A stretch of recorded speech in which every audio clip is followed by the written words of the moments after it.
Hey, welcome back to Clean Cut, where we can talk about the truth about just about anything, as long as we use logic and common sense. This season, we're looking at the church's calendar and the various seasons in it. Last time we looked at the Triduum. Today, the Easter season.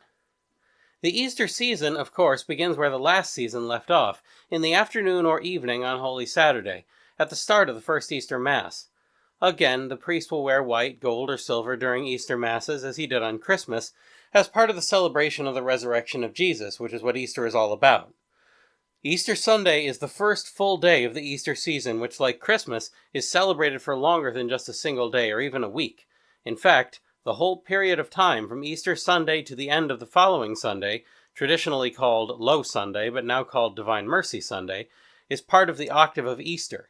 Yes, as with Christmas, Easter has an 8-day period that is considered part of the holiday, though not quite the same as Easter Sunday itself. However, the Easter season lasts longer than that. You see, while Lent is 40 days, or 38 in the modern calendar, not counting Sundays, Easter is a full 50, and there's a reason why it should be.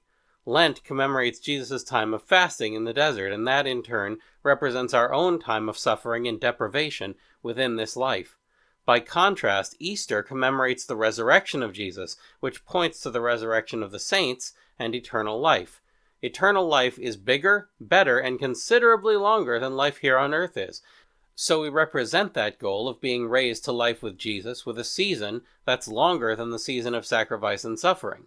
It's good to be reminded of the real point of it all once in a while, so being reminded for almost 2 months straight is good too. Like Easter, the Feast of Pentecost takes place on a Sunday and marks the conclusion of the Easter season after just over 7 weeks and a day of Easter. However, in the older calendars of the Mass, it was a little different. In that case, Easter actually continued for 6 more days until just before the next Sunday after Pentecost.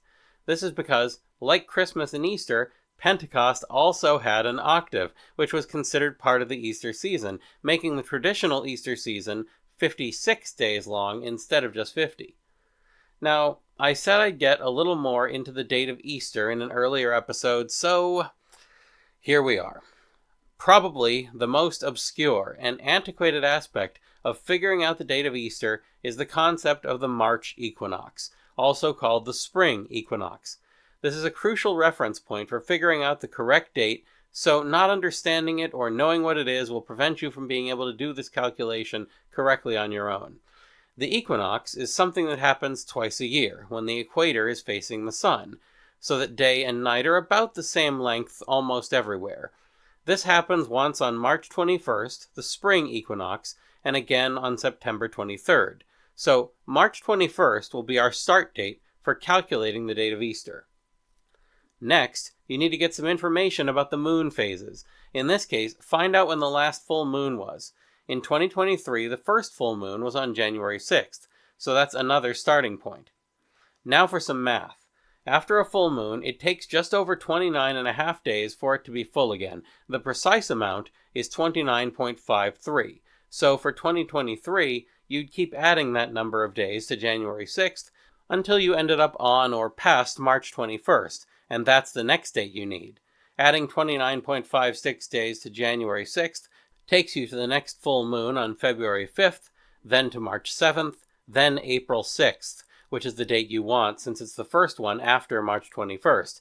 The very next Sunday is Easter Sunday, April 9th, which was Easter in 2023. From there, you just go back 6 weeks and 4 days to figure out Ash Wednesday and the start of Lent, or 9 weeks to the beginning of Septuagesima, or you go forward 7 weeks to reach Pentecost, and in the older traditions, another 6 days to the end of the Easter season. That part of the calculation is easy, but figuring out the date of Easter is a bit of a headache at times because of the lunar phase calculations. Next time, what season comes after Pentecost? That's all for now, so keep asking questions, and thanks for watching.